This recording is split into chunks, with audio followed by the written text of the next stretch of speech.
Romantic Tales. Chapter 524.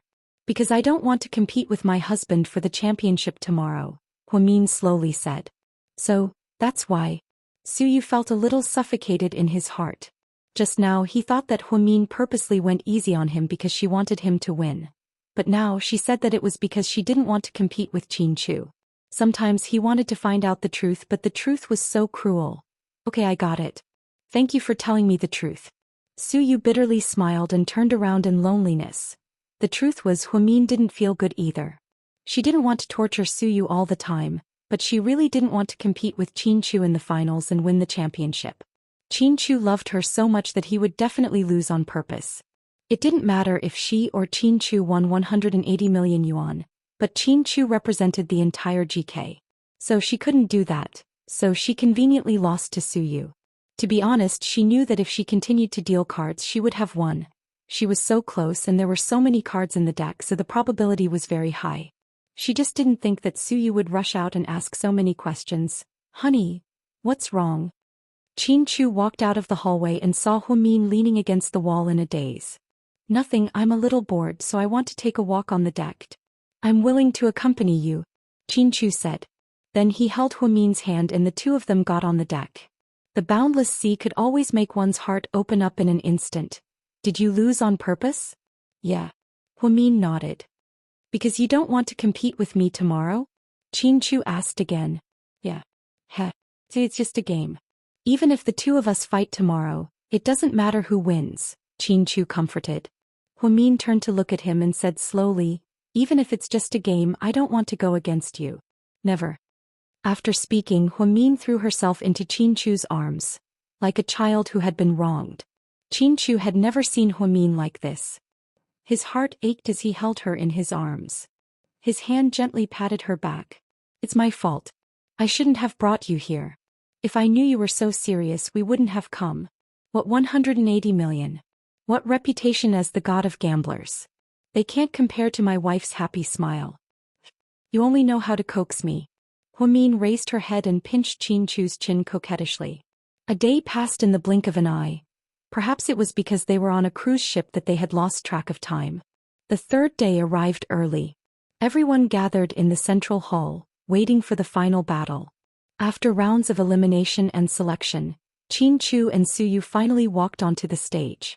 The stage was 5 meters long and 5 well-trained dealers stood on the side, waiting for orders. Today is the last round of the competition.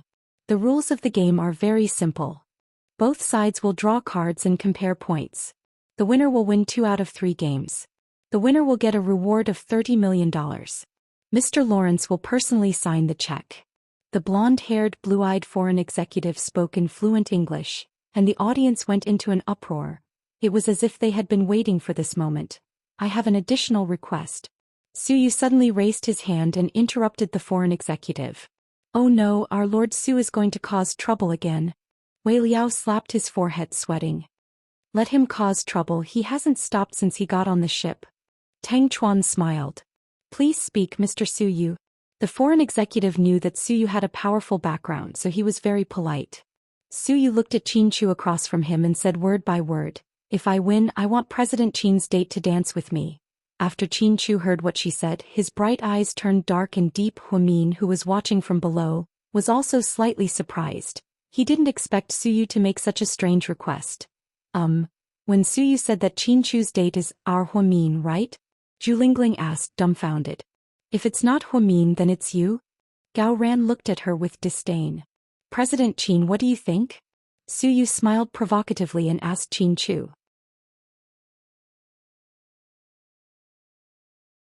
Chapter 526. It was the ace of spades, which meant that the biggest number was 15. I'm afraid young Master Su is going to lose for sure. Yeah, young Master Su doesn't look too good. It's the last round. I wonder if young Master Su can get an ace. It'll probably be difficult. Everyone was discussing and the atmosphere was extremely tense. It's your turn, President Su, the dealer reminded him. Suyu casually walked over and looked at the cards again and again. He picked them up and put them down and picked them up again. He changed a few cards and everyone was scared out of their wits. In the end, even he himself was a little impatient. He took one and slammed it on the table. Hey, I'll take this one. Then he flipped over the card and everyone was dumbfounded. It was also an ace of hearts. In other words, the third round was a draw. I declare the third round a draw. The dealer looked at it and announced the result. I suggest that both sides take 15 million USD each, is that okay? The foreign executive stepped forward to be the peacemaker. I'm sorry, but I don't like to tie with others. I like to see who's better and who's better. The winner takes it all. It's either black or white, Suyu said arrogantly. However, it wasn't strange at all.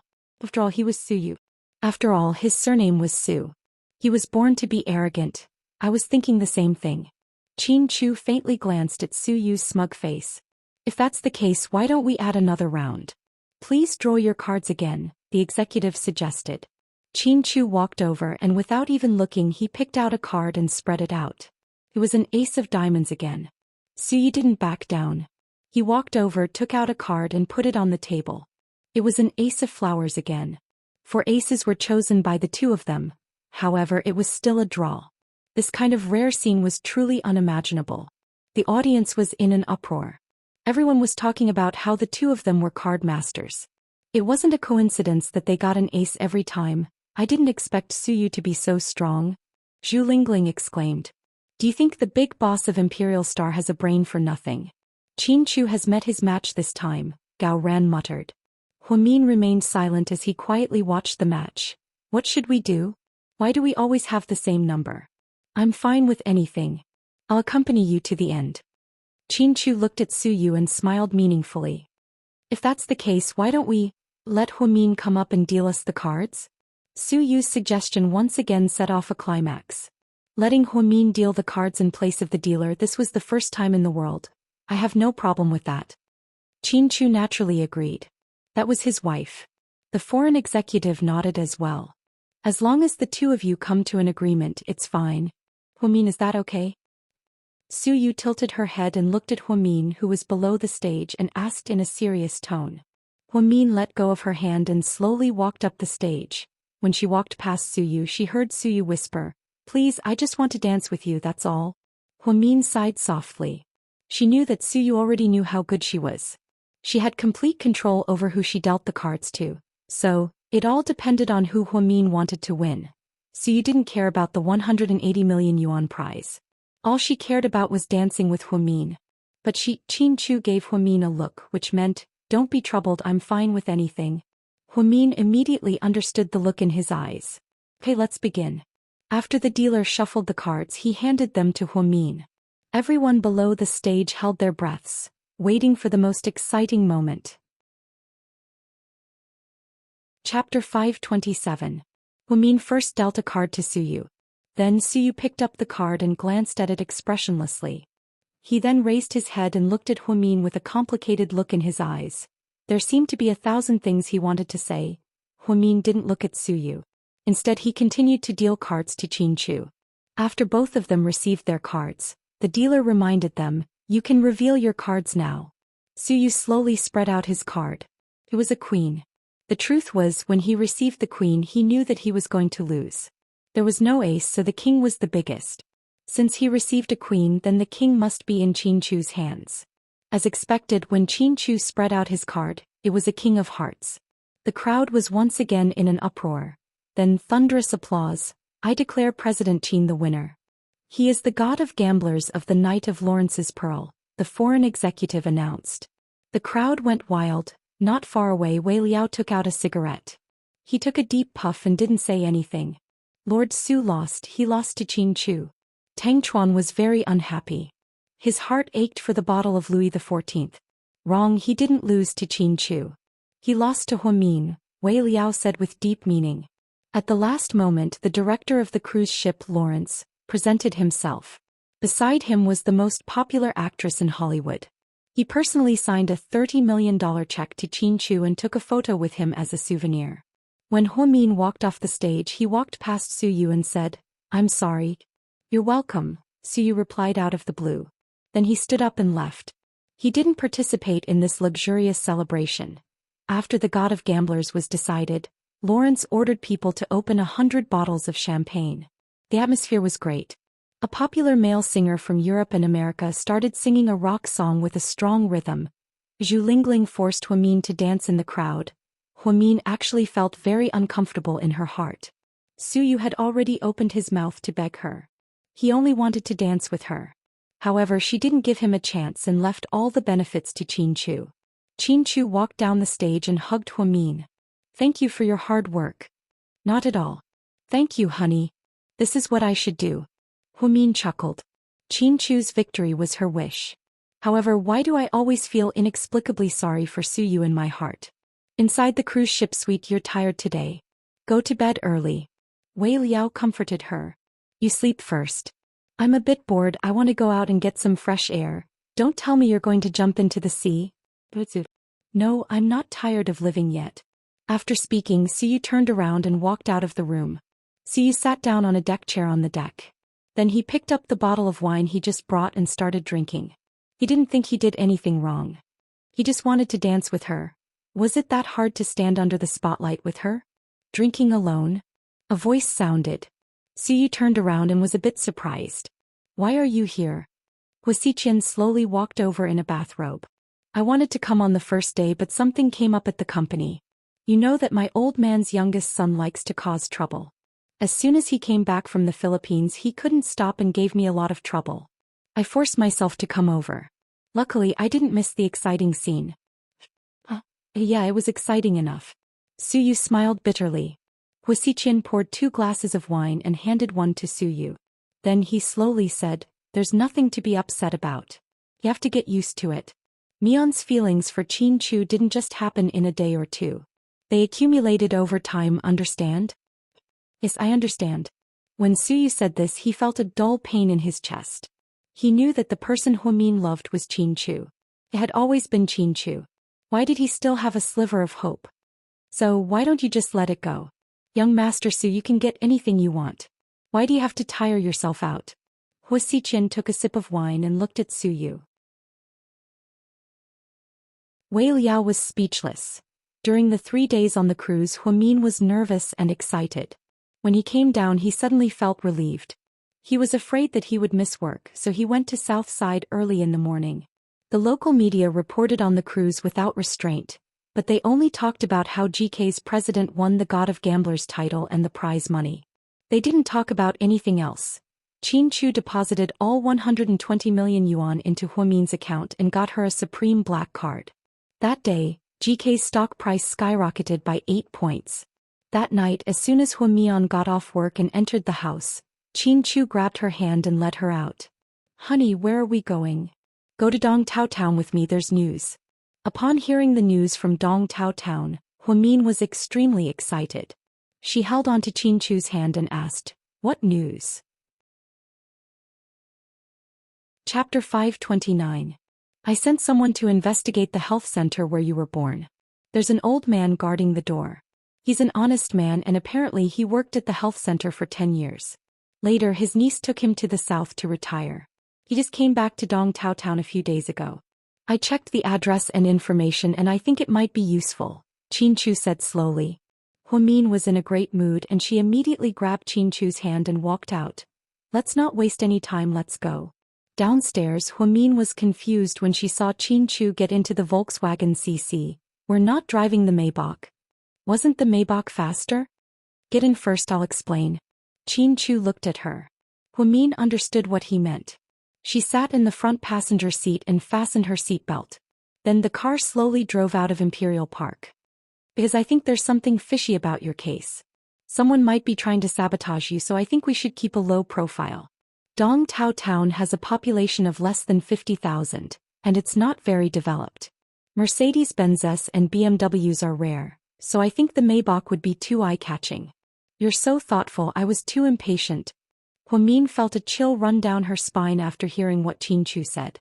Perhaps she was too desperate to find her family, so she neglected a lot of things.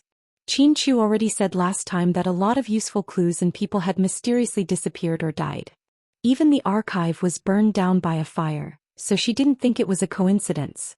It was very likely that there was a mastermind behind all of this, so the investigation in Dong Tao Town couldn't be too big of a deal. First of all, they had to keep a low profile. The Volkswagen CC wasn't slow, so the two didn't take the highway.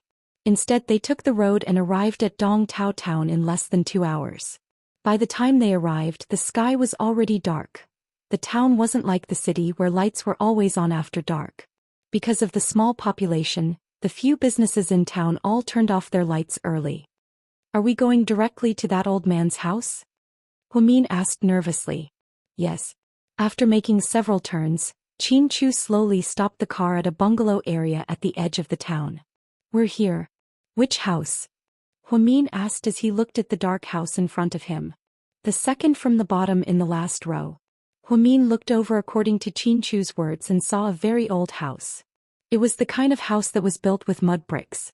Nowadays very few people still lived in such houses.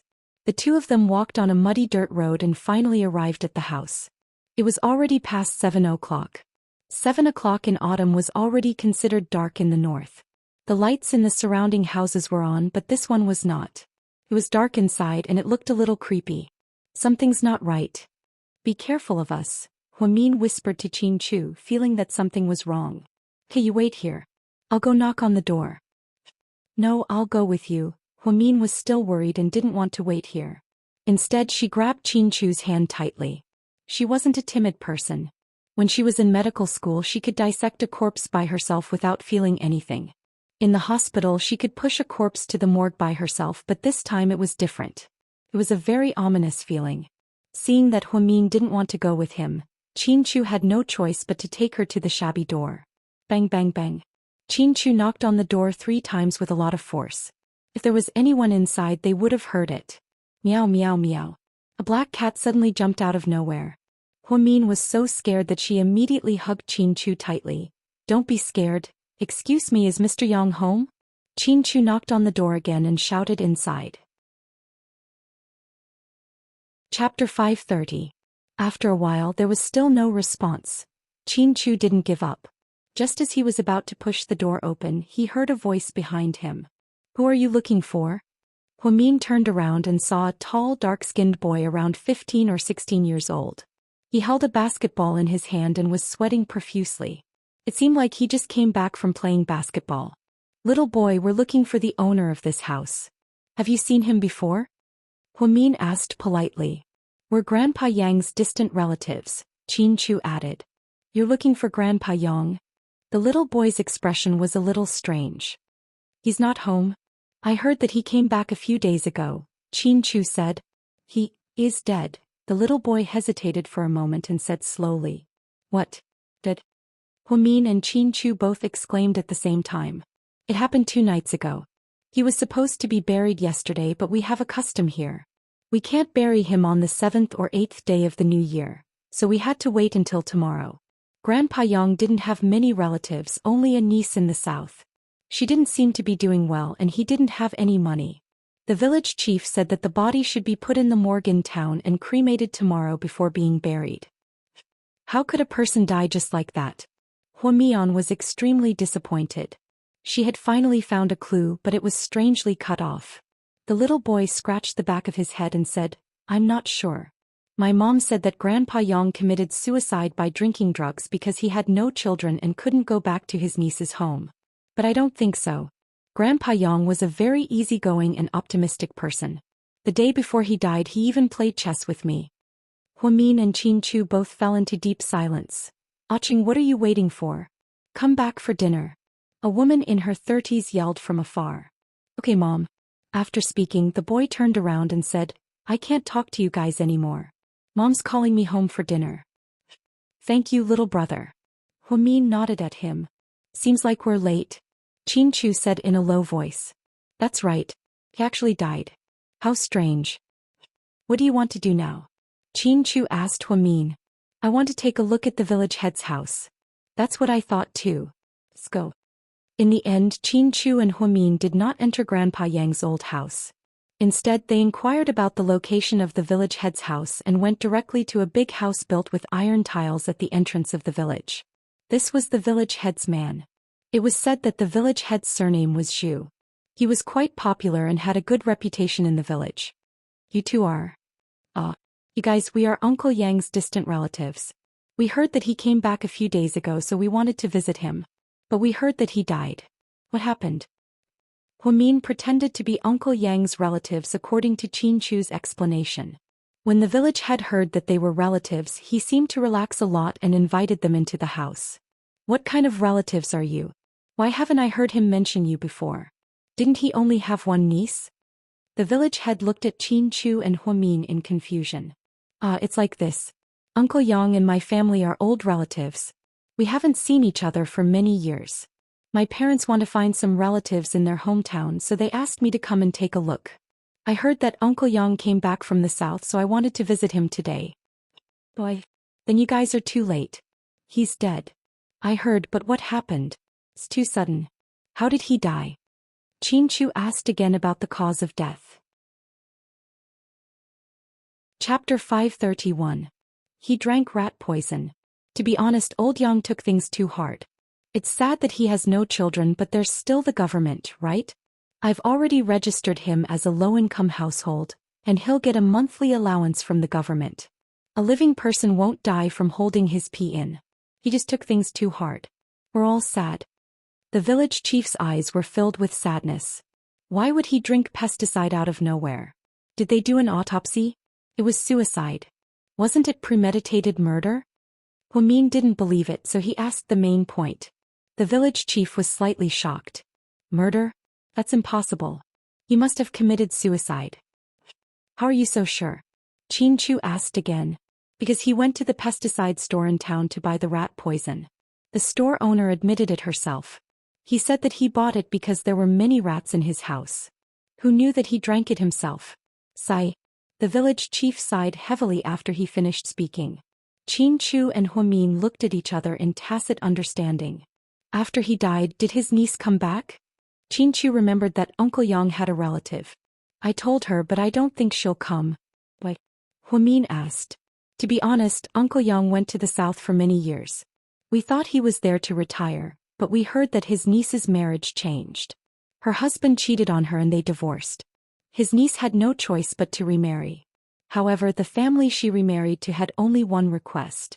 They could take care of the children but not the old ones. I heard that they were very strict with his niece and didn't even give her money. She didn't even have travel expenses, so how could she return? Old Yang's body is in the hospital's cold storage. Tomorrow morning I'll get someone to take his body away and cremate it.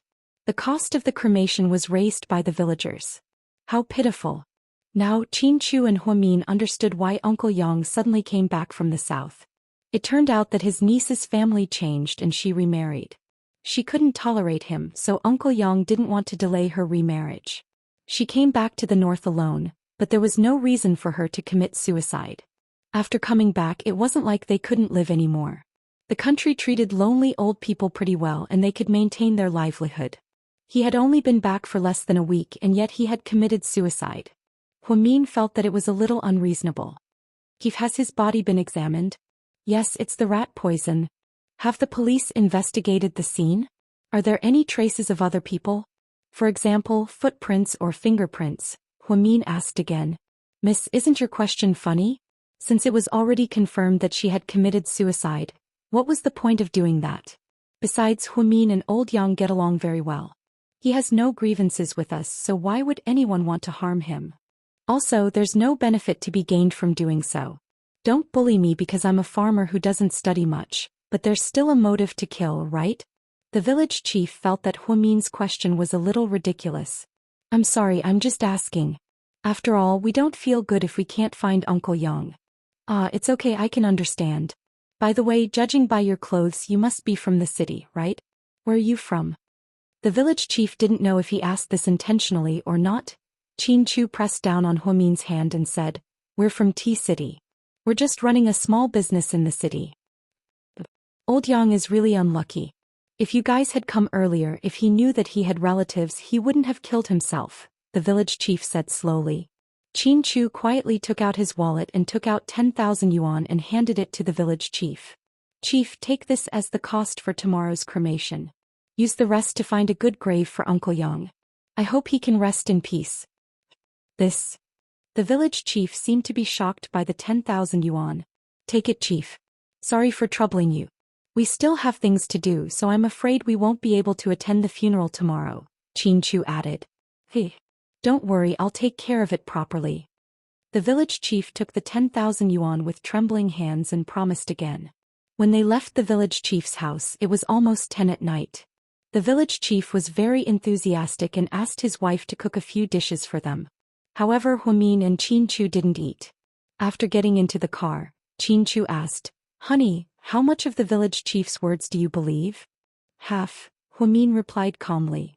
"What, do you suspect that there's something wrong with him?" Huamin looked at Chu and continued to ask. Chapter 532. We can't say for sure yet, there are too many suspicious points. Are we leaving the village now? Aren't we going to check out Uncle Yang's old house? Huamin thought about the creepy old house. Although she was scared, she still wanted to check it out. What if there were clues? Chu shook his head. It's too risky. If Uncle Yang really was murdered, then the killer is probably still watching the old house right now. We're outsiders and it's already very suspicious that we're visiting the village. If we enter the house, we'll alert the killer. Plus, if he killed us, why would he leave any evidence behind? I just can't accept it. Huamin understood what Chu said, but she was right. She just couldn't accept it. It wasn't easy for her to get close to her biological parents, but it was cut off again. It was a terrible feeling. Chu drove with one hand and patted the back of Huamin's hand with the other. I know, Mian, you have to stay calm. All the mysteries will be solved one day. As long as I'm alive, I'll do everything I can to help you find your biological parents so that you can reunite with them as soon as possible. Maybe they don't want to see me. Huamin began to feel depressed. It was rare for her to feel so depressed. They won't, they'll be happy to have such a cute daughter, Chu comforted her. Honey, can I still find them? Huamin wasn't confident. Of course, as long as you want to, you can. Huamin didn't say anything and the car silently drove on the small country road. The two originally planned to leave Dongtao town, but when they were a few hundred meters away from town, they stopped at a gas station to fill up. Huamin suddenly said, Honey, leave the car here, we'll take a taxi back. What's wrong? Chu looked at her in confusion. If someone is watching us, they should know that we have left because they saw our car leave. If we take a taxi and go back halfway, no one will notice. But why are we going back? There's no point, the clues have been cut off. I have other things to do. Huamin smiled mysteriously. Chu looked at her. Don't tell me you want to go to the morgue to dissect Uncle Yang's body? No matter what, Grandpa Yang's death is definitely not suicide. I already firmly believe that. Why? What if it was really suicide? I've never believed in coincidences. I only believe in inevitability. So, Uncle Yang's death was not a coincidence. It was carefully planned. Huamin was almost certain. Honey, I like how confident you are. As Chu watched Huamin calmly analyze the situation, he suddenly felt that the extremely quick-witted woman had returned. He was instantly in a good mood. Scope. Yes. The two left the CC at a gas station and took a taxi back to Dongtao town. There was a hotel in Dongtao town and it was also the only hotel in the town. It was called the Minkong Hotel. Usually there weren't many people there. Occasionally a truck would stop by to rest. Business wasn't great, but it was still manageable. The decor was very old and the floor area wasn't very big. When the two arrived at the Minkong Hotel, they saw a woman in her 40s wearing slippers and watching TV at the bar. Madam, do you have a room? Huamin asked with a smile. Yes, how many rooms do you want? Give me your ID, I'll register it. I'm so sorry, we're on a business trip and didn't bring our IDs with us. Can we stay if we don't bring our IDs? Huamin said awkwardly. Actually, she and Chu both brought their IDs, but they would never take them out because they wouldn't leave any evidence behind. Chu was still worried. I know. Huamin turned around and walked downstairs. Just then the door of the room next door opened. A burly man with a dark face walked out in a pair of large underpants. His upper body was bare and he was even holding a foot basin. When he saw Huamin, he froze. Huamin ignored him and went downstairs. Then she moved a small stool and sat down in front of the bar. Miss, you don't have air conditioning here. It's pretty hot upstairs, so I came down to cool off. Huamin said as she picked up the fan on the bar. It wasn't hot in September, but the room in the inn was too small and the windows were small, so it was stuffy. This place doesn't have air conditioning. It's not like the hotels in the big cities. Plus, 88 yuan is already a good deal. It's not even enough to cover the electricity bill. We don't know how to install air conditioning. You're right. Huamin smiled. Then she glanced at the TV show that the lady boss was watching. Turned out to be a very popular web series called Yuzue. It was said to be a highly intelligent and brain-burning show with a good plot. Miss, you like to watch these kinds of police and gangster shows too? Huamin looked at her in surprise. Chapter 534. Yeah, I watched it for fun. My daughter introduced it to me. She said all her classmates were watching it. Since we installed an internet connection last year, I decided to watch a few episodes for fun. Big sister, you look very young. How old is your daughter? Huamin asked casually. Take a guess. The big sister seemed to be in a good mood. Is she 15? Huamin asked softly. She's almost 25. Ah, that's old, but you look so young. Huamin was sweating profusely. I'm not young anymore. I'm 45. People here get married early. I got married when I was 19 and had a child when I was 20. No wonder. Ah, that's quite a coincidence. Your daughter is about the same age as me. I'm almost 25. My mother is a little older. She's almost 50. Huamin chatted casually. At that moment, the dark-skinned man came downstairs and gave the lady boss a look. The lady boss stood up and walked over. The two of them talked about something and looked at each other a few times. Huamin felt that it had something to do with him, so he became even more vigilant. In the end, the lady boss said something to the man, and the dark-skinned man turned around and went upstairs unhappily. Is that your husband, big sister? How is that my husband? He's a truck driver. He's staying here overnight. The lady boss immediately denied. Huamin smiled faintly and didn't ask any more questions. He found a topic and asked, Big sister, when you gave birth it was a natural birth, right? Did it hurt? Or did you give birth? Huamin thought that the woman's daughter was about the same age as her. If she also gave birth in the town's hospital, then wouldn't he be able to take the opportunity to ask about what happened back then? My daughter was not even a month old and I accidentally slipped and fell, so I gave birth prematurely. The hospital in our town did not have any skills, and those doctors had not seen the world, so they did not dare to accept me. So my husband called a tricycle and sent me to the hospital in the city. After a day and a night I finally gave birth. After that, I thought that I would only give birth to this one, and I would not have a second child even if I was beaten to death. Big sister, you only have one daughter. That's right, he's the only one. The old woman was quite proud. It's good. It's a lighter burden to have a child. Nowadays, raising a child requires a lot of energy and money. Little sister, you speak so well. You must be from the city. Your husband is so handsome. The lady boss smiled. Ah, that's right. I followed my husband because he was so handsome. Huamin laughed. You're so lucky. I really envy you. You're young, pretty, and have such a good husband. Big sister, have you lived here for a long time? Yeah, it's been more than 20 years since I married. Do you know Dr. Lon? Which Dr. Lon? The lady boss asked absent-mindedly as she watched the TV series. The Dr. Lon who delivered the baby at the hospital. The lady boss's expression changed slightly when she heard this. Then she looked at Huamin in confusion. Why are you asking about her? It's like this. Dr. Lon delivered my aunt's baby when she gave birth. Now she wants a replacement birth certificate. The police station needs the hospital's stamp, and it has to be the hospital where she was born. At that time there was no birth certificate, only a piece of paper. I saw that it was signed by Dr. Lon. Now I want to ask if they can give me a replacement birth certificate because that one has expired. I see. Then it's going to be tough. The lady boss shook her head. Chapter 535. What's wrong? Did Dr. Lon retire? Huamin asked on purpose. She didn't retire. She moved away. Her whole family moved away. Moved away? Where did they move to? I'm not sure. It has become one of the 3 unsolved mysteries in our town. I really don't understand. If you want to move, just move. Why do you have to be so secretive? They don't want the house, they don't want the furniture, and they didn't even take their clothes. I don't know what happened. It's really strange. You're saying, When Dr. Lon left, the house wasn't sold, the furniture was still there and the clothes were still there. Only the people were gone, right? It's so strange. No one knows where they went. Even now their house is still empty. There's even grass growing in the yard. Oh, I see.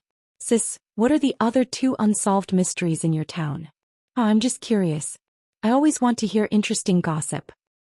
The other 2 mysteries are about the strange fire at the hospital.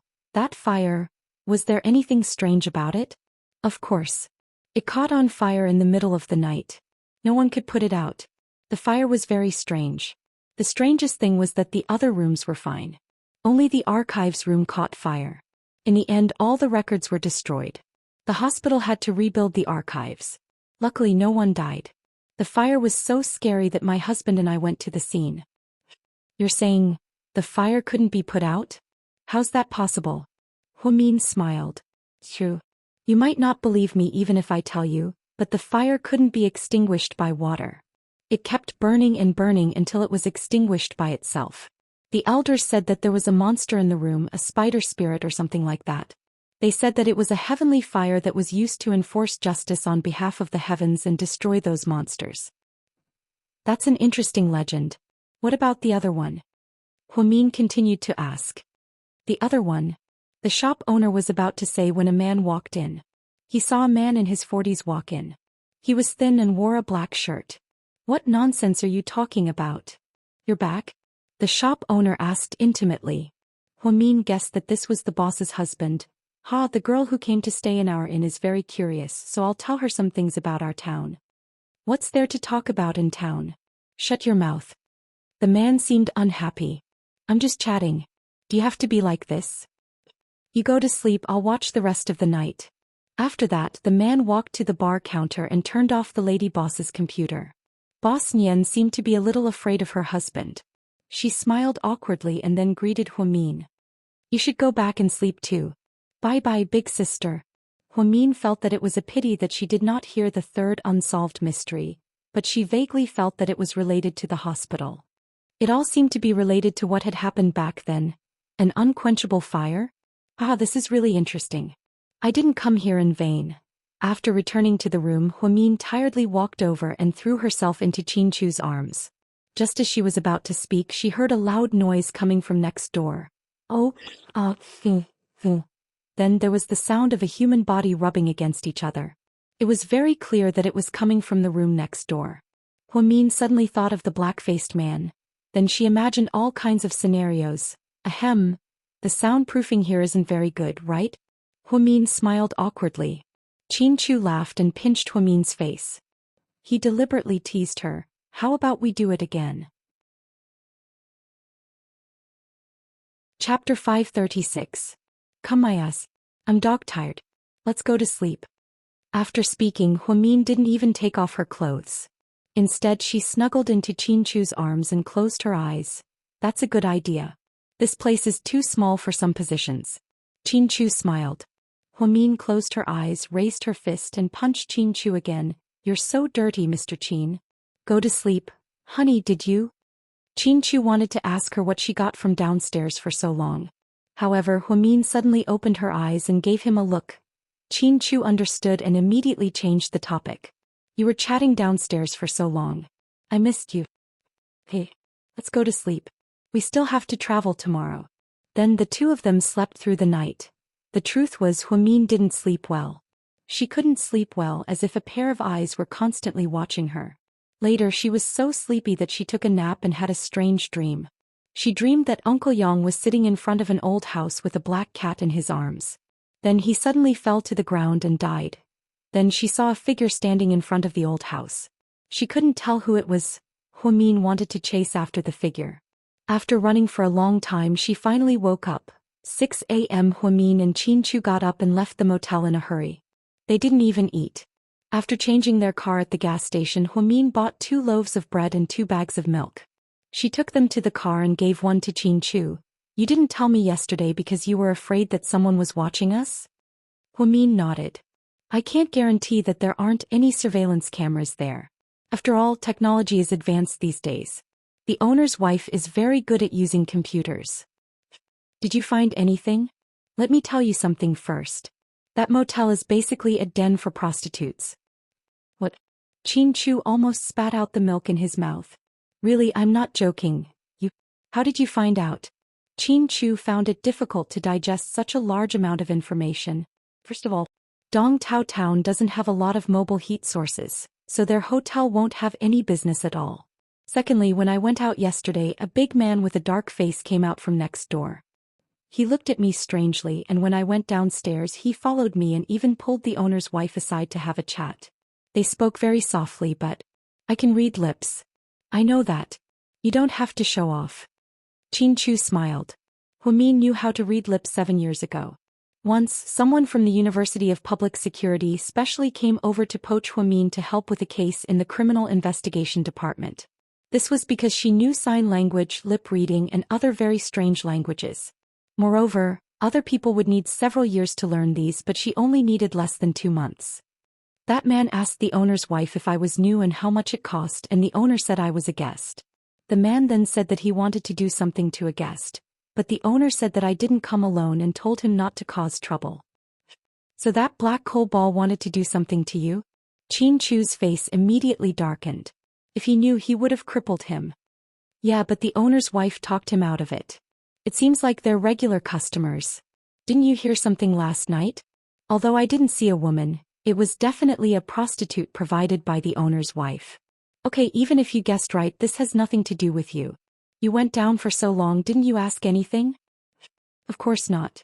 I couldn't help but ask, and I got a lot of valuable information. Huamin smiled proudly. For example? Chin Chu looked at her. For example, I suspect that Dr. Lan's family didn't move at all. They were murdered. Murdered? Chin Chu frowned slightly. This was a lot of information. A family of 3 was murdered? That was crazy. Chapter 537. Huamin nodded. According to the owner, Dr. Lan's family didn't sell their house, didn't move their furniture, and didn't even take their clothes. It's as if they disappeared into thin air. That doesn't make sense. That doesn't mean they were killed. Maybe they left because of an emergency? Chin Chu didn't agree with Huamin's point of view. That's possible, but I think it's very unlikely. Think about Uncle Yang's death. You should know that the murderer isn't a kind person. If he didn't even let an old man go, why would he let Dr. Lan, the main witness? Don't forget that Dr. Lan was the main person involved in the whole incident. She's dead, so there's no evidence. I don't think a murderer who could quietly kill Uncle Yang and make it look like a suicide would be stupid enough to let Dr. Lan and her family escape. After Huamin finished his analysis, Chin Chu sucked in a breath of cold air. You're so meticulous. I overlooked the connection between the 2 cases. You're right, a suspect who could even kill an old man is a kind person. But everything depends on evidence. Should we go to Dr. Lan's old house and take a look? Of course not. Unless it's absolutely necessary, we can't return to this town. But seeing how cautious Huamin was, Chin Chu was a bit doubtful. Because there are too many eyes in this town and too many suspicious people. We don't know who is trustworthy, so we can't take the risk. If we find a new witness, we have to find her before that person kills her. Otherwise, we might be killed again. The owner's husband, that man. Although I haven't interacted much with him, he's very strange. How so? Huamin thought for a moment and carefully recalled, my 6th sense, a woman's sharp intuition. I feel like that person isn't as simple as he seems. Plus, it was the first time we met and he didn't seem friendly to me. I feel like something's wrong. Maybe you're too nervous. Chin Chu comforted. Maybe, but I'm sure of one thing. What? The fire that burned down the archives of the health center was definitely man-made. Not only was it man-made, but it was also done by someone who knows a lot about chemistry. Why do you say that? This was something that Chin Chu did not expect. Huamin looked at Chin Chu with a smile. The owner told me that the fire was very strange. He couldn't even extinguish the fire when he tried. That's why the old man said that it was a fire from the heavens, a fire meant to burn monsters to death. That's how the rumor spread. However, the owner's wife also witnessed the fire with her own eyes. She also said that the fire grew bigger after she watered it. It was very scary. Do you think, under those circumstances, the more she watered, the bigger the fire became? I understand now. The person who set the fire is someone who understands the principles of chemistry. He stored some chemical substances in the place where the fire started, such as potassium, sodium, magnesium, calcium carbide, quicklime, and other flammable substances. Because these substances react when they come into contact with water, not only did the fire not go out, it grew bigger and bigger. The people who didn't know the inside story thought it was some kind of heavenly fire. Yes, that's it. Huamin nodded. I didn't expect so many strange things to happen in a small town. Mian, I have a feeling that your biological parents are not ordinary people. Their identities might be very complicated, Qin Chu guessed as he looked at Huamin. I have that feeling too, Huamin said uneasily.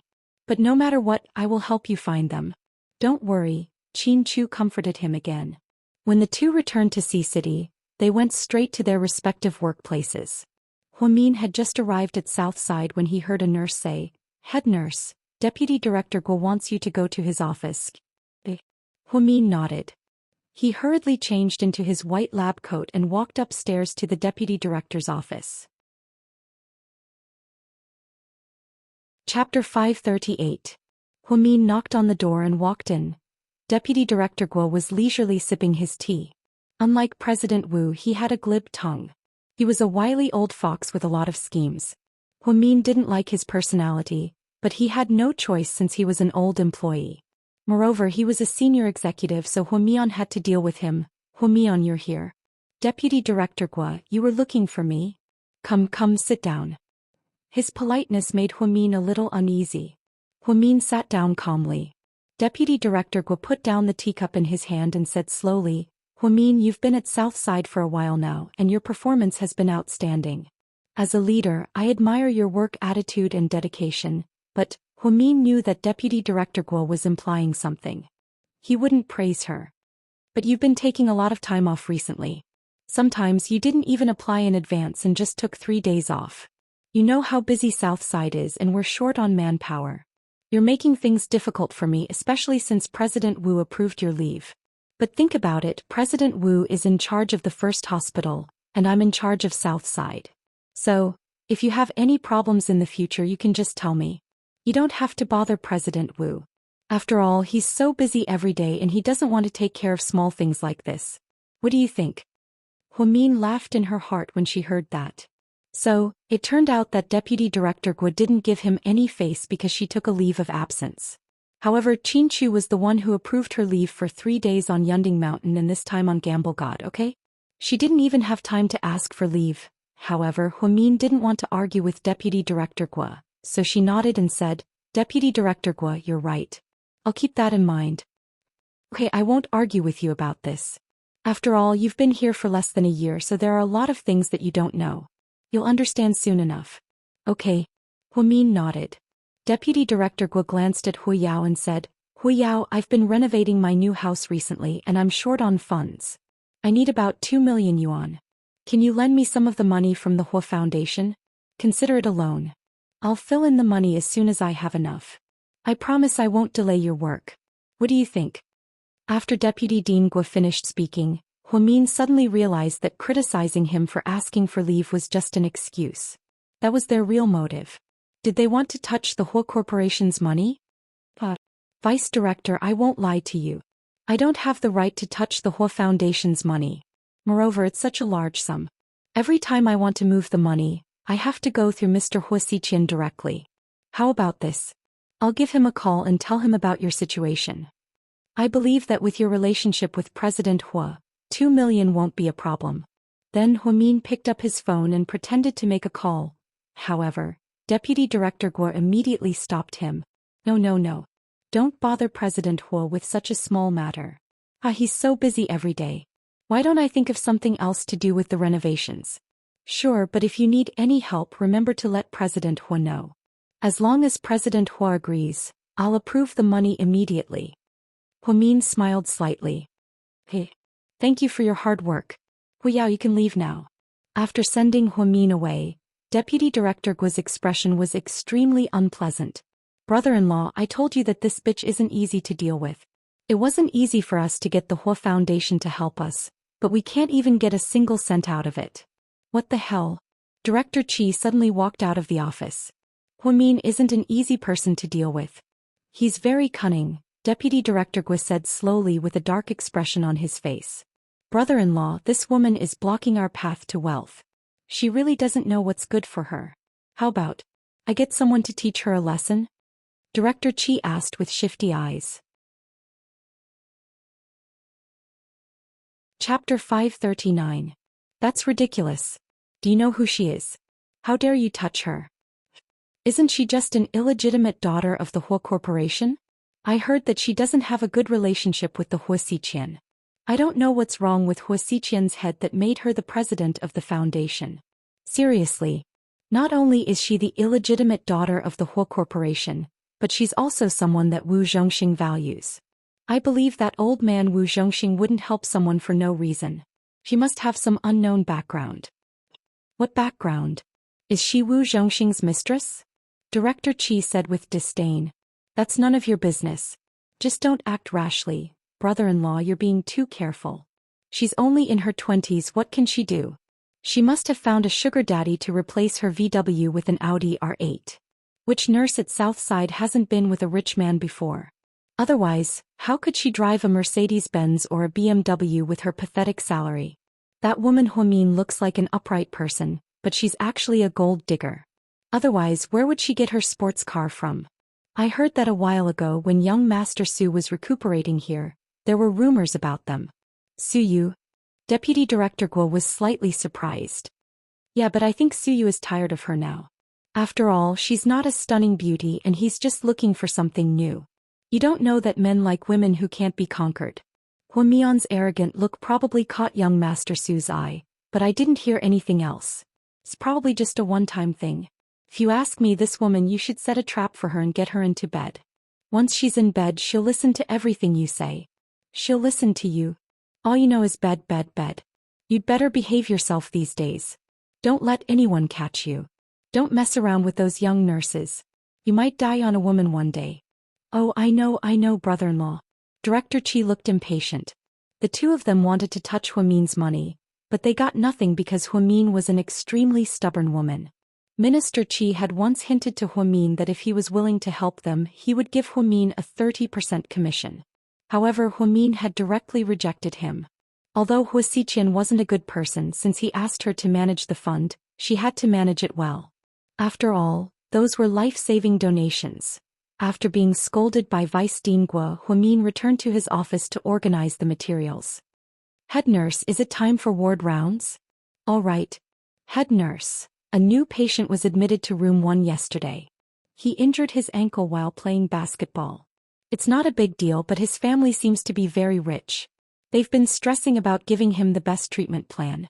They even prepared 2 orthopedic specialists for 24 hours a day. There are people like that. Huamin was a bit speechless. If his family is so rich that they can afford to hire specialists to treat him, why would he come to us for treatment? Huamin didn't understand their logic at all. We thought it was strange too, but no one dared to ask. The patient doesn't seem to have a good temper. Bad temper? Don't tell me Su Yu is back again? Huamin had a bad feeling. It's not young Master Su. When the nurse heard Huamin's name, she blushed slightly and said shyly. That's good. Hearing that it wasn't Su Yu, Huamin was relieved. Huamin led the 2 nurses to room 1 with Huamin's medical record. Looking at the name on the medical record, she vaguely felt like it was familiar, but she couldn't remember where. Tang Chuan. I think I've heard this name before, Huamin mumbled. Then the nurse knocked on the door and pushed it open. When Huamin saw the person, he immediately remembered that this person was Su Yu's friend. He always hung out with someone named Wei Liao. Hey head nurse, you're just in time. My leg hurts, hurry up and take a look at it. At this moment, Tang Chuan was munching on an apple as he watched EXO's concert on TV. He seemed to be in a good mood and didn't look like his leg was hurting at all. Chapter 540. I think you're in better spirits than most people. You don't look like you have leg pain at all. Huamin walked over and looked at Tang Chuan with a file in her hand. My spirit and my leg shouldn't conflict. I'm an optimist. Even if my leg is broken, I'll eat and drink as I should. Huamin ignored the talkative man and looked down at his medical record. She sprained her ankle while playing basketball. This was actually a very small matter. She went to find a Chinese massage practitioner and she would be fine after resting for a period of time. Why did he have to come to Southside in such a big way? Was he here to burn money? Huamin closed the file and looked at Tang Chuan with her black-rimmed glasses. I've looked at your medical record. You don't need to come to Southside for treatment. You can just rest at home. Are you sure you want to occupy a bed here? What are you talking about? I have money and I'm happy to stay here. What's wrong with occupying a bed? I'll come to Southside for treatment even if I have a small cold, let alone an ankle injury.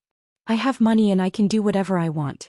Tang Chuan had heard Wei Liao say a long time ago that Huamin was a very strange woman. So he wanted to take the opportunity to exchange a few moves with her and see what she was capable of to make Su Yu so infatuated with her. Huamin didn't get angry when she heard what he said.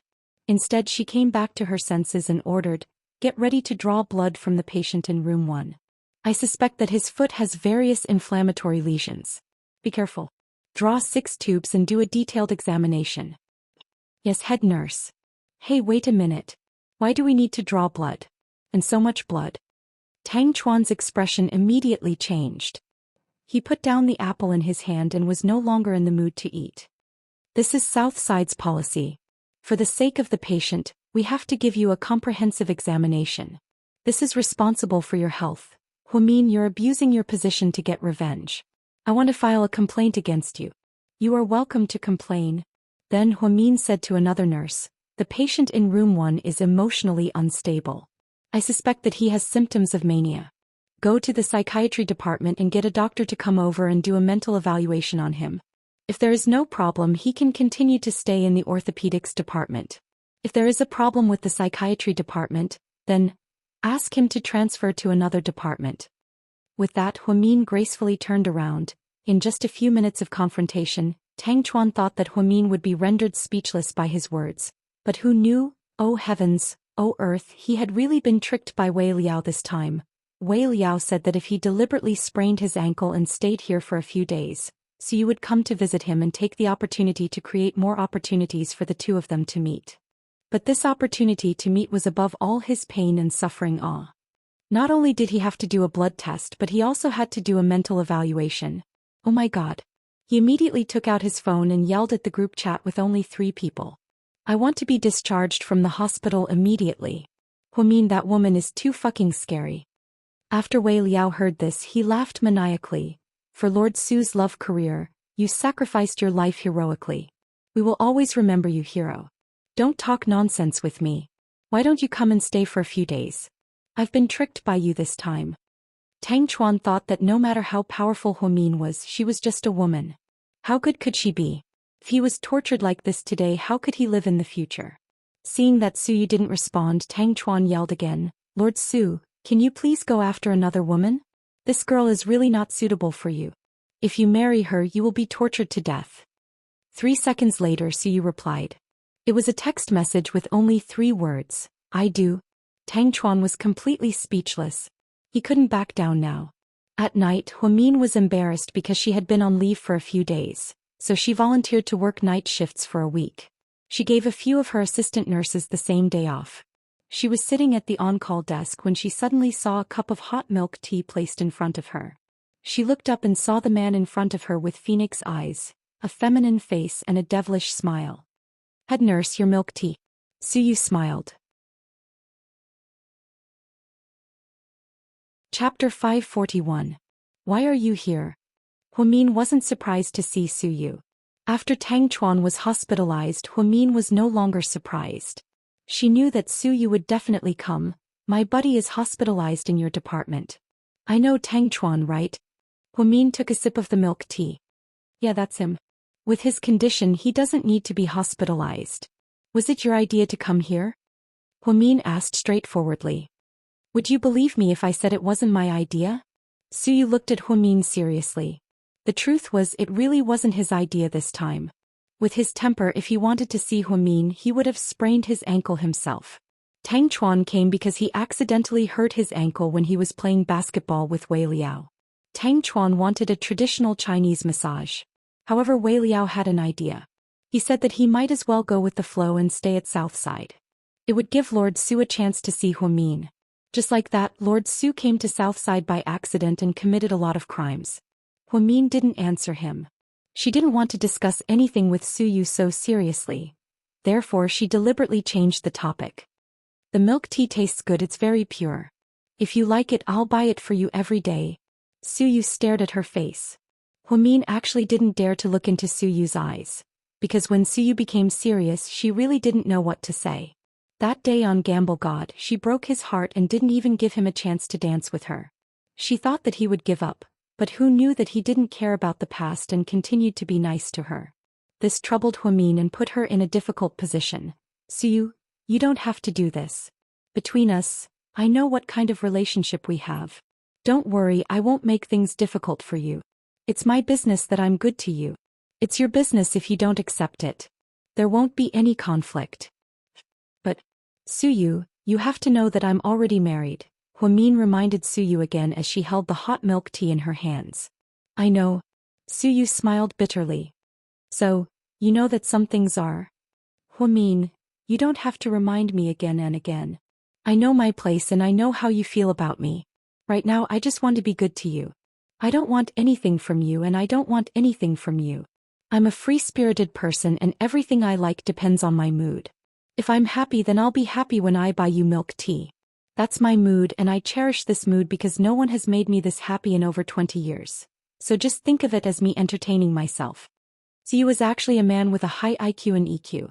His childish behavior before was because he had never met someone he liked as much as he did, so he didn't know what to do. Now that he slowly got to know Suyu, he realized that he understood everything, including his feelings for Hwamin and Hwamin's attitude toward him. Therefore, Suyu's words left Hwamin speechless. For the first time, Hwamin actually lost in a war of words between the two of them. You can reject someone who loves you, but you can't trample on someone's sincere heart. She had already made things very clear to Suyu, but the fact that Suyu could still say something like this showed that he knew better than she did. Why do you have to? Hwamin turned his head away, not daring to look into Suyu's eyes. He felt a little sad. I think I might have owed you in my past life. Suyu's lips curled up slightly as his tall figure stood in front of the on-call desk. Just then Hwamin's phone rang. It was a video call invitation from Chin Chu. Hwamin looked at Suyu guiltily. Chapter 542. Suyu immediately understood. Then he turned around in disappointment. Hwamin picked up the video call and saw that Chin Chu was still at work. Behind him was the office. Honey, are you hungry? I'm not hungry, I just ordered supper for you. It'll be here in about half an hour. Remember to eat it, Chin Chu gently reminded her. I've gained a lot of weight lately and you're still feeding me? Are you trying to turn me into a pig? I'm not worried about you gaining weight, I'm worried about you losing weight.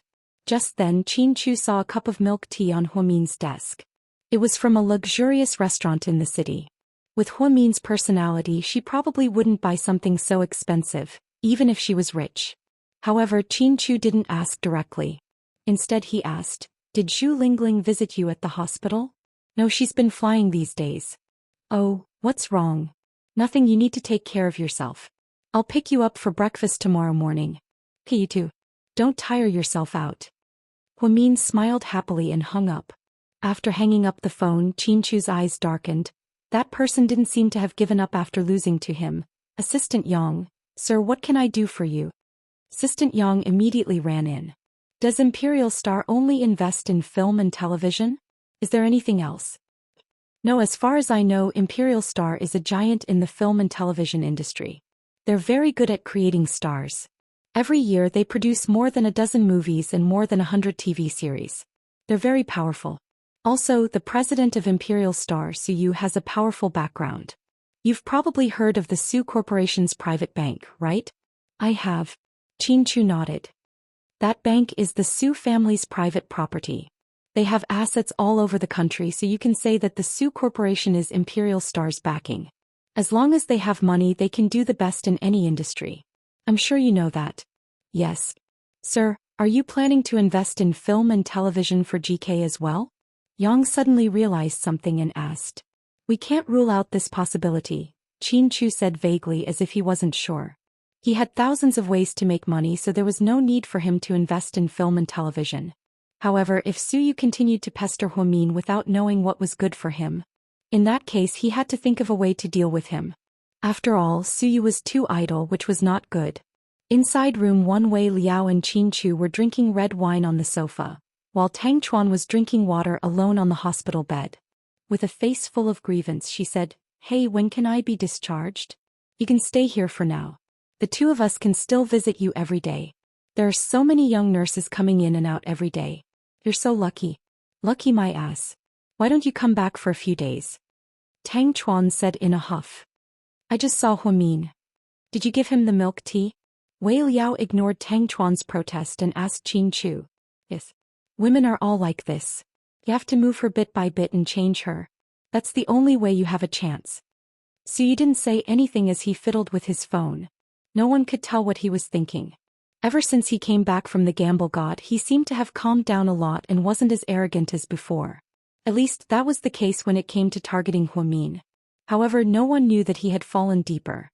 He was envious of Huamin's desire to protect Qin Chu. If only there was a woman who was loyal to him, not because of money, not because of his looks, not because of his status. Then he would have no regrets in his life. He regretted it now. Why did he join the army in the first place? If he had gone to second high, maybe the legend of Qin Chu and Huamin wouldn't have existed. 1 a.m. Huamin was so sleepy that he fell asleep at the on-call desk. Suyu slowly walked over and a young nurse was about to say something. Suyu made a shushing gesture and she immediately shut her mouth. Then the young nurse saw Suyu do something unspeakable to Huamin.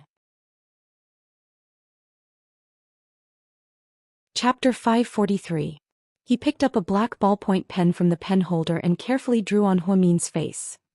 He drew 3 lines on each side, giving Huamin a cute pair of big mustaches.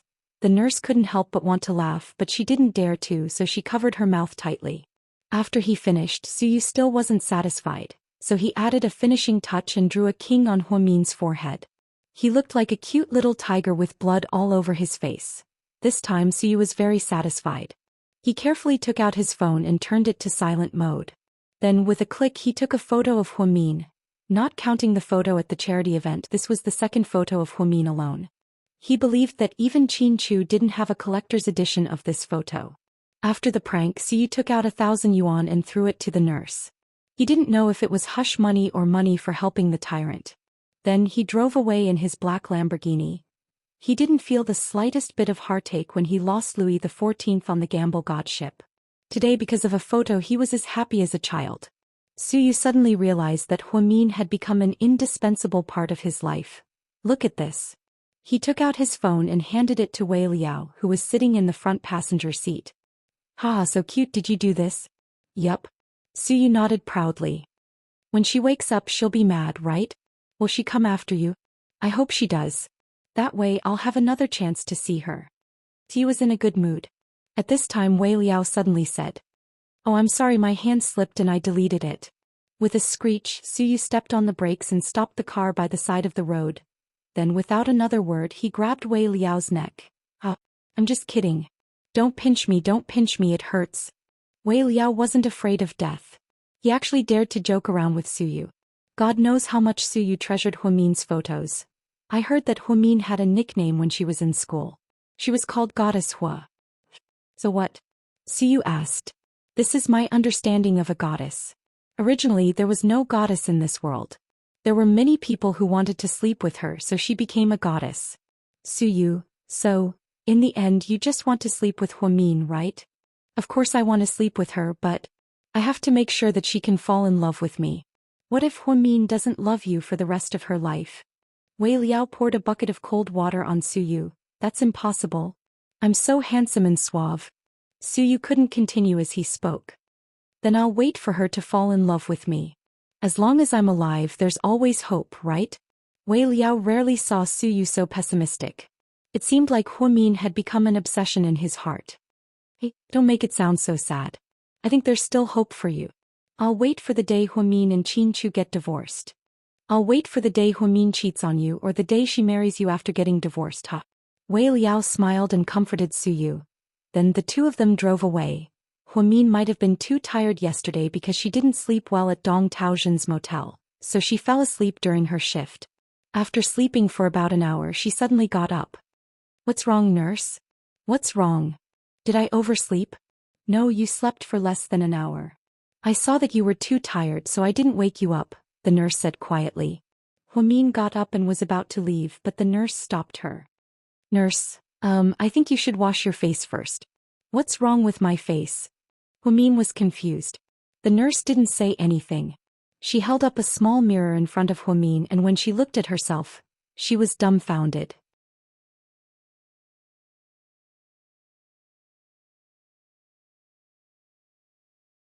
Chapter 545.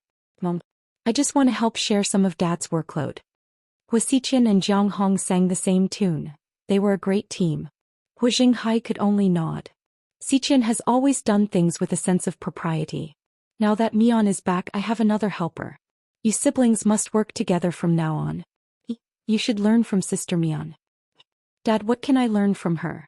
She's not as educated as I am and her salary isn't as high as mine. She's only a nurse, so what can you learn from her? I'm so confused. Hua Si and Hua Yanyan looked down on Huamin from the bottom of their hearts. They were born with a sense of superiority because of the huge gap between them. Huamin didn't want to argue with him because Hua Si was a brainless guy.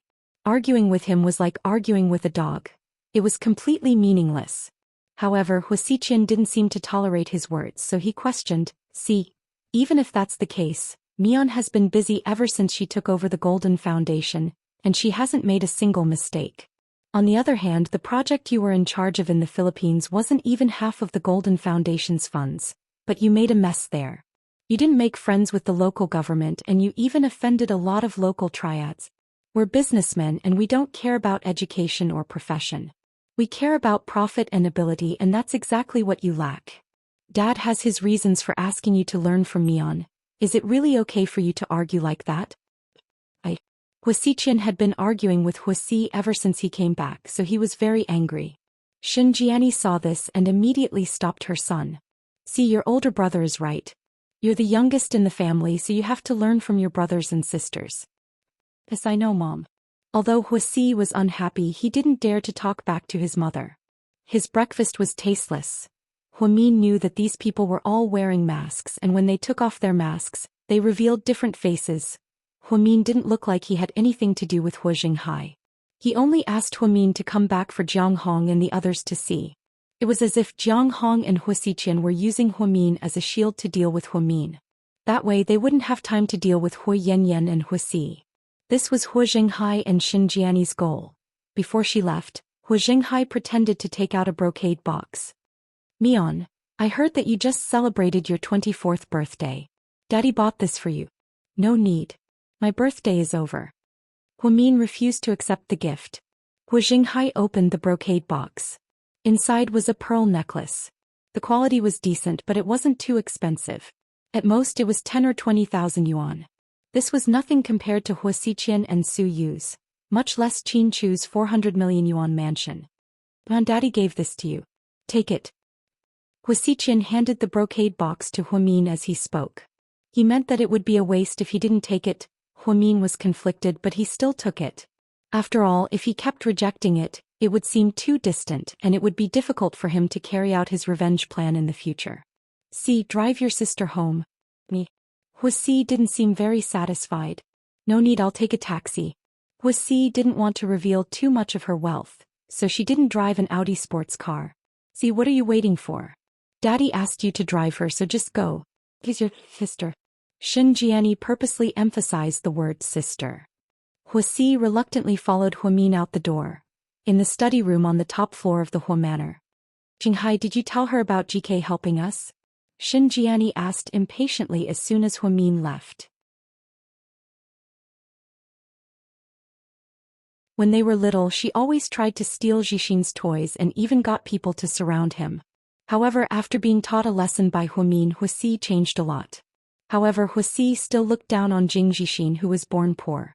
Jing Jixin and Huang Yu were supposed to watch a movie, go shopping and eat together today. However, they didn't expect to run into his sister as soon as they met. Sis, why are you here? Jing Jixin was caught off guard. Huang Yu was also scared out of her wits. She quickly backed away. Senior sister, you too come with me. Huamin's expression was serious as he brought them to a nearby coffee shop. I'm sorry. Inside the coffee shop, before Huamin could say anything, Jing Jixin apologized first. Chapter 547. You don't have to apologize to me. You didn't do anything wrong, Huamin said coldly. Sis, I didn't mean to hide it from you. Jixin lowered his head, knowing that he was in the wrong. Mian, if you want to scold me, then scold me. I was the one who pursued Jixin first. I've had a crush on him for a long time. I've been paying attention to him since the first time he came to the hospital to see you. Then I secretly added him on WeChat and we got together. I don't want to scold either of you. You're both grown up, not children. You have the right to make your own decisions, but I hope you can think about this rationally. The reason why I don't approve of you guys dating so early is because you're still young and uncertain, and your futures are still uncertain. Secondly, I know you two too well. You're both naive and pure. If your relationship doesn't go well, it'll be a fatal blow to both of you. It's very dangerous for two inexperienced people to be together, because they don't know how to take care of each other's emotions. Sis, didn't you and Qin Chu? Shut up, our situation is different, Jixin. I'm not against you, I'm just doing it for your own good. Sis, but we truly love each other, I won't betray you. Jing Jixin was an extremely naive child. Many girls in college tried to be nice to him, but he didn't like any of them. Instead, he fell in love with Huang Yu, who was 2 years older than him. This was an ill-fated relationship. Mian, I truly like Jixin too. Please give us a chance, I won't let you down. Don't worry, I'm earning my own money, so I won't let Jixin spend any money. Huang Yu was naive and thought that Huamin was against it because Jixin was a child and didn't want to spend too much money on a relationship. Huamin sighed slightly. It's not about money. I told you that I'm worried about it, and there's nothing you can do if you don't understand. But don't worry, I won't break you guys up. I'm not an unreasonable person. If you guys really like each other, then be together. Really? Jing Jixin was pleasantly surprised. Thank you, senior sister. But I'm going to say this up front. If one day something happens to your relationship and you're heartbroken, don't come to me because I've already given you a heads up. That's not a problem, I promise. Sis, I promise to treat you wholeheartedly. Jing Jixin was very happy. Thank you, senior sister. Huang Yu held onto Jing Jixin's arm tightly. Huamin wanted to treat them to a meal, but when he saw how lovey-dovey they were, it was obvious that they were in love. Therefore, she didn't want to be a third wheel, so she returned home to Imperial Park. Qin Chu wasn't home. They were supposed to have breakfast together, but Huamin went to the Hua family mansion. She sent a WeChat message to Qin Chu, but Qin Chu didn't come back. Instead, he went to work at GK. Huamin went home to catch up on some sleep. Chapter 548. Hey, what are you doing? You wouldn't give it to me even if I asked you for it, so I might as well take it from you, Siyu said as he chewed. He didn't look like a rich young master at all. Siyu, did you draw a cat on my face yesterday? Though. That's impossible. Huamin obviously didn't believe him. I clearly drew a tiger on your face, okay? Didn't you see the king character on your forehead? Siyu argued. Huamin. She originally thought that Suyu was going to deny the fact that he drew on her face, but it seemed like she was overthinking it.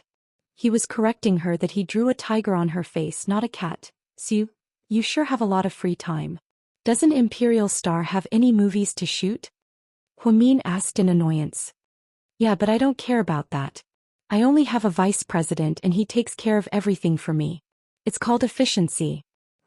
I think you're just messing around. We're going to order. What do you want to eat? We'll bring you some. It's okay, I'm full. Then Huamin got up and handed the rest of the sushi to Suyu. I made too much today, you can have the rest. Suyu was a bit flattered. However, he didn't dare to take the sushi. Instead, he asked confusedly, why are you being so nice?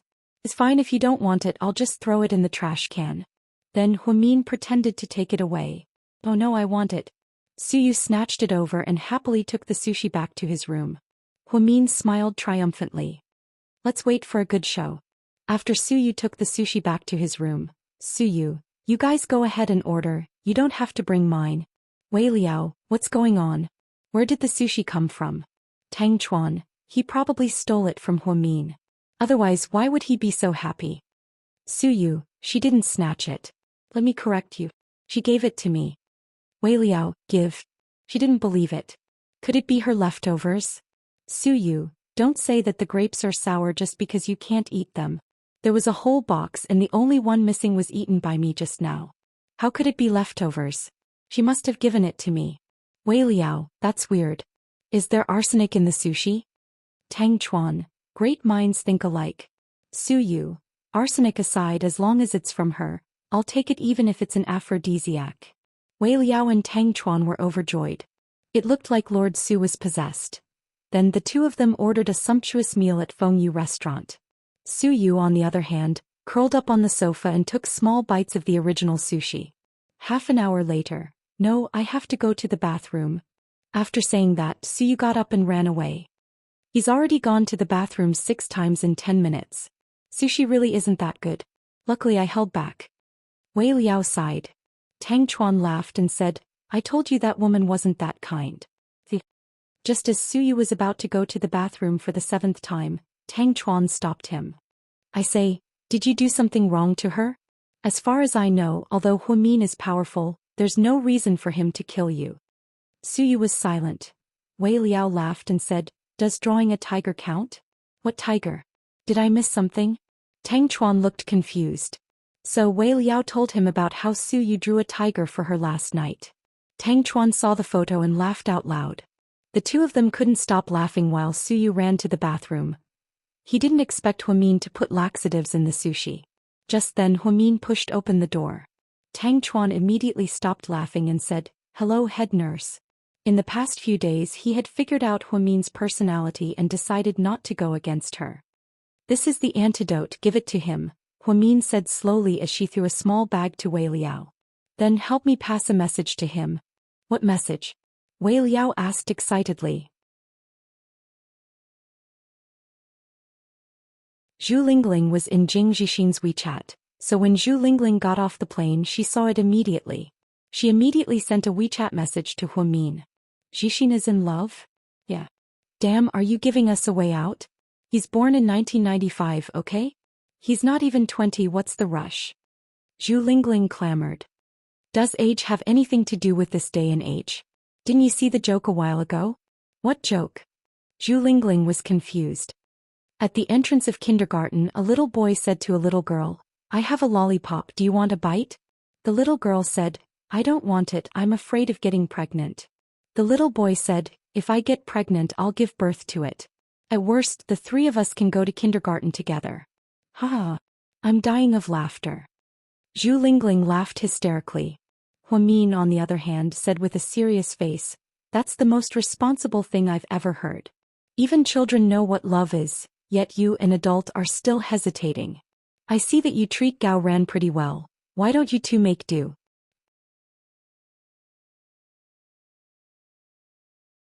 Chapter 550.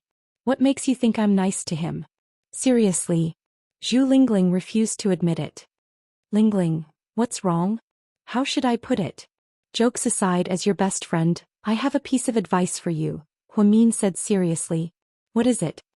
Zhu Lingling immediately replied.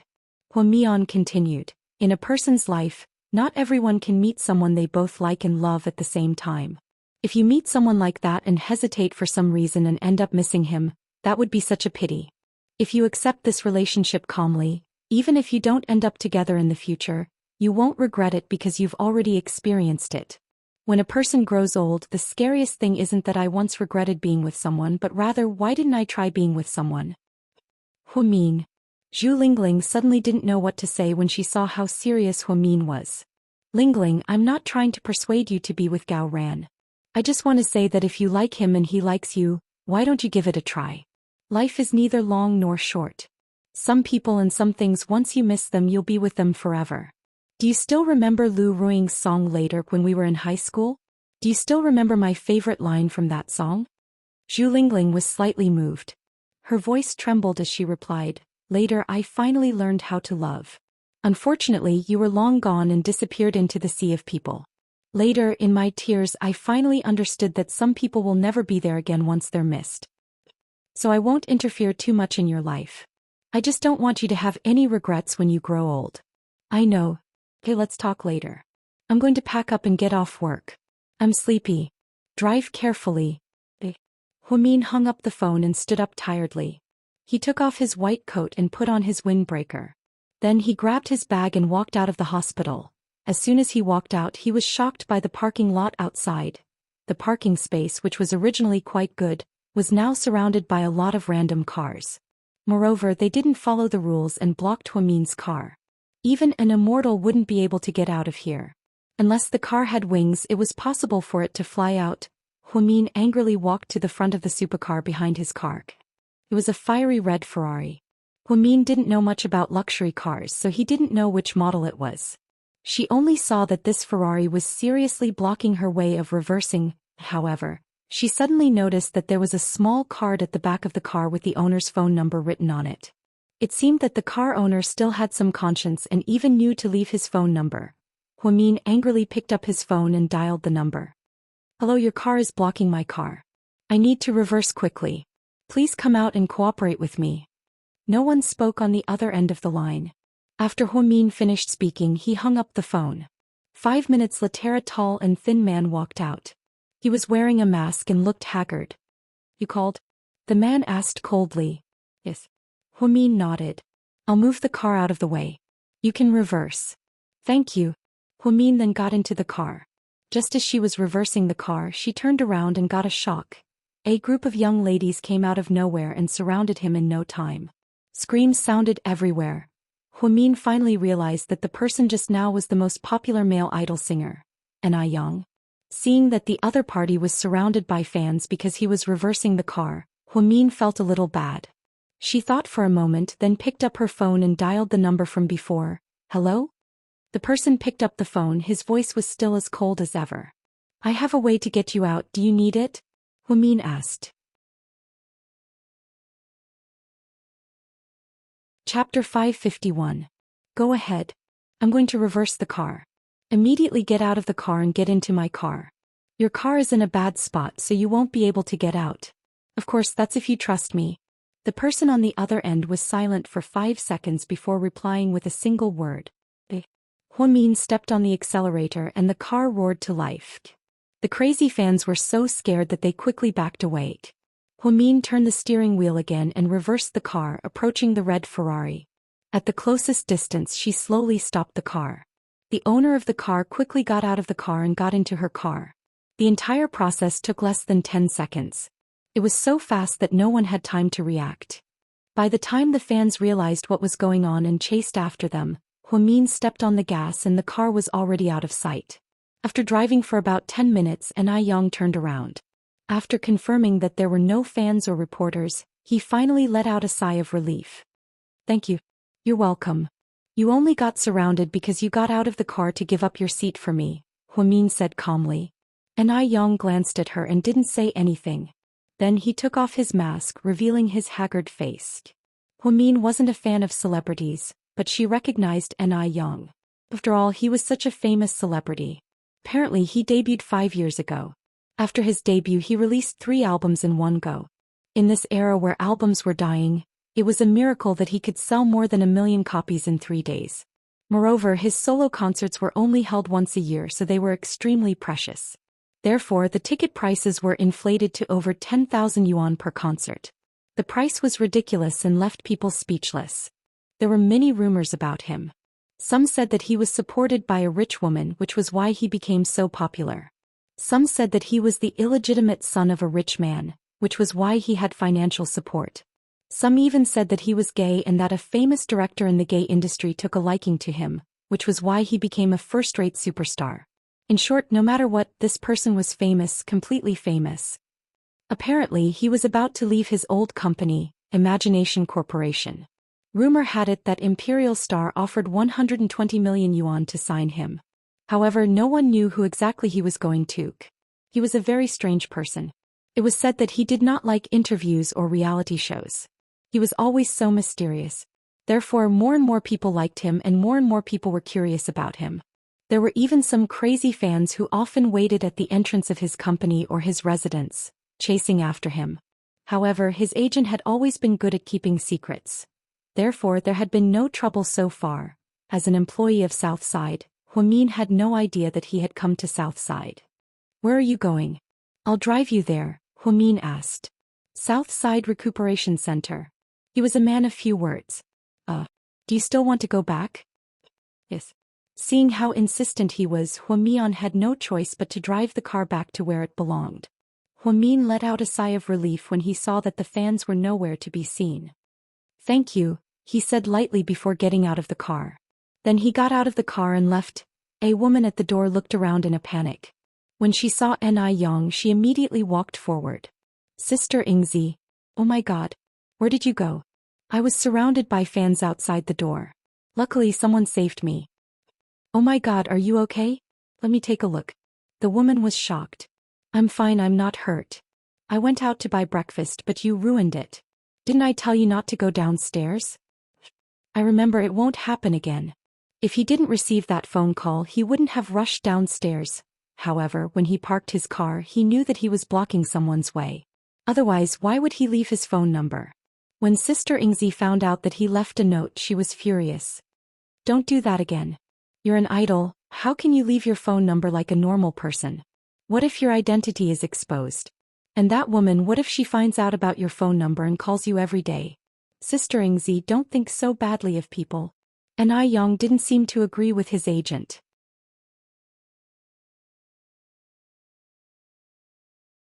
Chapter 552. Oh my God. You've been in the entertainment industry for so many years, haven't you seen through the darkness? Do you need me to remind you? You can't let your guard down. Your trip to Southside is a top secret.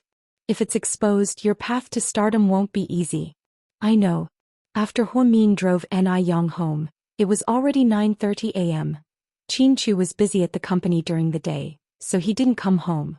After not seeing Mr. Qin for 2 days, he missed him a lot. He picked up his phone and was about to make a call when Qin Chu called him back. It was a video call. Huamin picked up the phone and smiled sweetly. Hello, Mr. Qin.